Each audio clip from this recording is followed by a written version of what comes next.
Pues en Jalisco 7 civiles armados. En Guadalajara un enfrentamiento entre personal de la Fiscalía de Jalisco y hombres armados. 7 presuntos delincuentes muertos. La dependencia confirmó que 7 de estos atacantes fueron abatidos. 2 de ellos escaparon rumbo a una zona muy cerrada de montes. Eso es en Jalisco. Pero en Guanajuato, 4 hombres y una mujer asesinados a tiros en la comunidad Ameche y El Nacimiento, en Apaseo el Grande. Los cadáveres fueron acomodados en forma de cruz en el sitio donde se les localizó. Los cuerpos tenían huellas de violencia, los ojos cubiertos con cinta color gris y estaban maniatados. Sigue una ola que se mueve indiscriminadamente con cadáveres. Pero ahorita sí se va a movilizar derechos humanos con la muerte de estos sicarios en Jalisco. Armados que respondieron ahí sí van a llegar en masa a buscarle detallitos al ejército.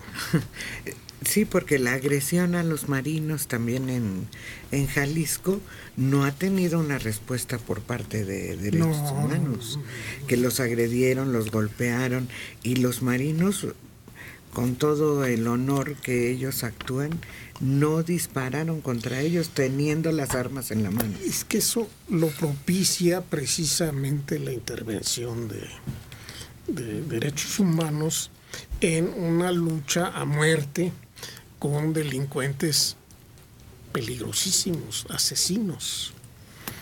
Se disparó al aire.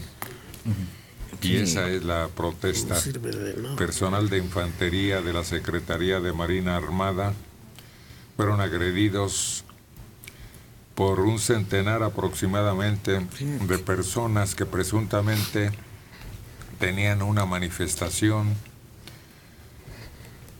en inmediaciones de Ciudad Guzmán, en Jalisco. Al ver que su vida se encontraba en peligro, efectuaron disparos disuasivos al aire para dispersar a la multitud y evitar que generara un altercado que pudo haber resultado de consecuencias muy graves.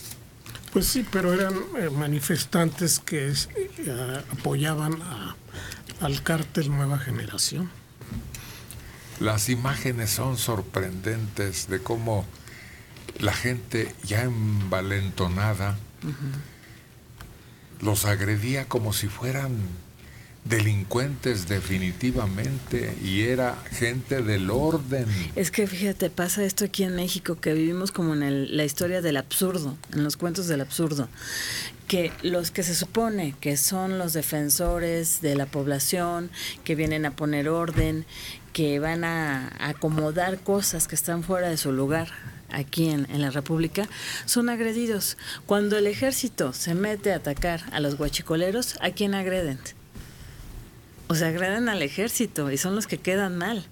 Ahorita los marinos, que se supone que es una de las fuerzas confiables que tenemos, son los que se ven como los puntos a atacar. Entonces, estamos en el absurdo. ¿Qué hacemos como población?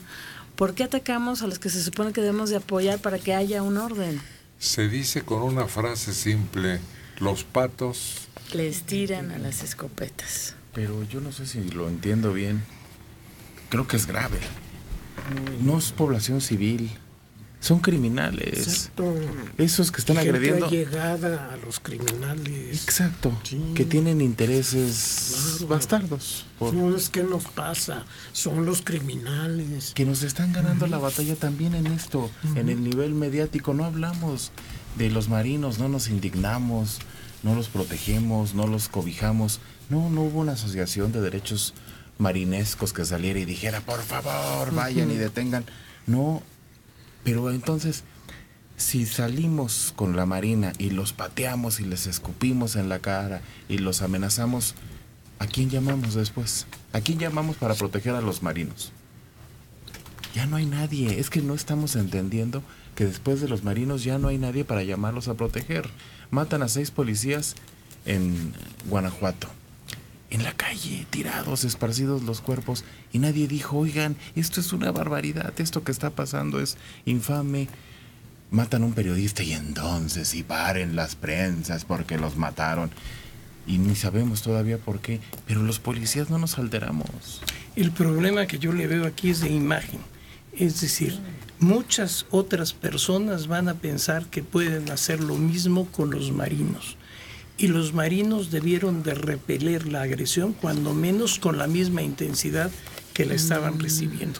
Si tienen miedo al exceso en la legítima defensa, que así se llama técnicamente, cuando menos debieron de haber repelido la agresión en la misma magnitud con la que la estaban recibiendo. Y si ellos eran superiores, pues utilizar las armas necesarias para poder repeler esa agresión. Ellos obedecen órdenes, no van a regresar golpe por golpe. Tienen un responsable que, si las cosas escapan de un manejo adecuado, puede causar una tragedia gravísima. Fíjate, ahí es lo que decimos, que mandan al ejército o mandan a la marina, pero con las manos amarradas. Nada más como imagen, como parapeto, no sé cómo llamarle. Y ayer escuchaba una frase sobre nuestras Fuerzas Armadas y decían que están exhaustas, están cansadas. ¿Por qué? Porque ni pueden realizar lo que es su tarea como la fuerza que son, ni pueden, o sea, los traen de un sitio para otro, pero en sí no hay cambios, porque no pueden ejercer lo que sería su labor. Pues denomina Calderón al responsable, que sin tener una manera de enmarcar realmente esas fuerzas, esas actividades, claro, las sacó a las calles, a las colonias, a las ciudades. Ese fue el problema gravísimo, que debiendo estar en los cuarteles, los quiso poner en acción contra la criminalidad y no han podido. No han dado resultado y ya van más de 10 años en acción. Pero ahorita ya están en las calles, ya para qué nos podríamos quejar de que los sacó. Ya hay 2 problemas. Están en las calles porque no hay policía. En Guadalajara no hay policía. Y el Estado se cruza de brazos y dice, pues si ya llegaron los marinos, ¿para qué limpio mi policía? ¿Para qué? Y eso pasa en Veracruz, eso pasa en Tamaulipas. No se han preocupado por limpiar su propia policía, porque tienen al ejército haciéndoles el trabajo. Y dicen, ¿para qué gasto en sueldos, limpiezas, exámenes de aptitudes, como de confianza? Porque si hubiéramos hecho exámenes de confianza, muy probablemente los muchachos de Ayotzinapa no hubieran desaparecido, porque no hubiera estado esa policía al mando, hubiera estado el ejército. La policía que se los llevó, que sabemos que se los llevó. Creo que ya no los podemos sacar, creo que ya están adentro. Lo que hay que hacer es el marco jurídico para que actúen, porque es muy difícil. Vamos a pensar que les responden con la misma intensidad y luego al rato les generan un juicio como a los que mataron en la carretera, que descubrimos que sí fueron los marinos en un fuego cruzado que mataron a una familia. Y la Marina a la semana tiene que decir, bueno, ¿saben qué? Ya que se expresaron las pruebas, sí tuvimos la culpa. Bueno, la Constitución previene un marco jurídico para estas situaciones, se llama suspensión de garantías individuales. Deben de haber ciertos lugares que ya están totalmente bajo control del AMPA, donde se decrete la suspensión de garantías individuales y entonces sí entra el ejército. El propio AMPA se va a ver amedrentado, sabiendo que en ese momento ya no hay derechos humanos que los protejan, y eso lo previene la Constitución. Pero esa es una medida que desprestigia al país. Claro. ¿En qué situación internacional nos pone el que se decrete aquí suspensión de garantías? ¿Quién lo decreta? Lo que nos desprestigia es el asesinato cotidiano de cerca de 20 personas, la muerte de policías y soldados que por grupos armados que escapan sin mayor sin mayor reacción por parte del Estado. Eso es el asesinato de turistas, de viajeros. Eso es lo que nos desprestigia, no el estado de sitio. Pero no es tan grave, Mario. ¿Cómo que no? Ya estado de sitio, suspensión de derechos totalmente, eso tiene repercusión mundial. ¿Y tú crees que ahorita que va de salida el Congreso y el presidente haya quien entre los altos funcionarios opine? Ese es lo malo, que no hay autoridad que tenga la capacidad o el valor para hacerle frente al problema. Y por eso la delincuencia florece y crece día con día. Van aumentando los números de asesinatos. No hay una autoridad que tenga el valor de declarar un estado de sitio o de excepción. ¿En dónde? Vamos a pensar en Tamaulipas. Perdón, en algunos lugares. Vamos a pensar que lo declaran en Tamaulipas. Primero está aceptando que ya perdió el control, que es una guerra y que le va a entrar con todo. Bueno, vamos a suponer que hay la autoridad política suficiente y el valor para declararlo. Luego van a entrar y van a decir, el AMPA ya se va a sentir amenazado. ¿Sí? ¿Quién es el AMPA? ¿Contra quién van a entrar a matar? La población, los niños, los adultos, los ancianos, los hijos, los padres. ¿Cómo vamos a distinguir? ¿Los malos andan con un número en la calle? ¿O andan con un traje a rayas? No. ¿Contra quién se va a disparar en Tamaulipas en caso de que se declare un estado de excepción? No lo sabemos. Es una guerra como la del Vietcong. Subterránea. Bueno, precisamente en ese caso tendría que haber redadas y habría decomiso de armas, etcétera, etcétera, cateos, todo, y desarmar toda esa población, y van a ver cómo baja la incidencia de crímenes, desde luego, pero desde luego. El costo es, pierdes Tamaulipas, en ese momento pierdes Tamaulipas, y a la opinión mundial aceptas que perdiste el control de esa zona. ¿Por qué pierdes Tamaulipas? Porque dejas de tener garantías la gente, ya no tiene sus casas, la seguridad, las inversiones, todo, se pierde completamente el lugar. No es para siempre. Gustavo Salgado García, de 53 años, en Florida.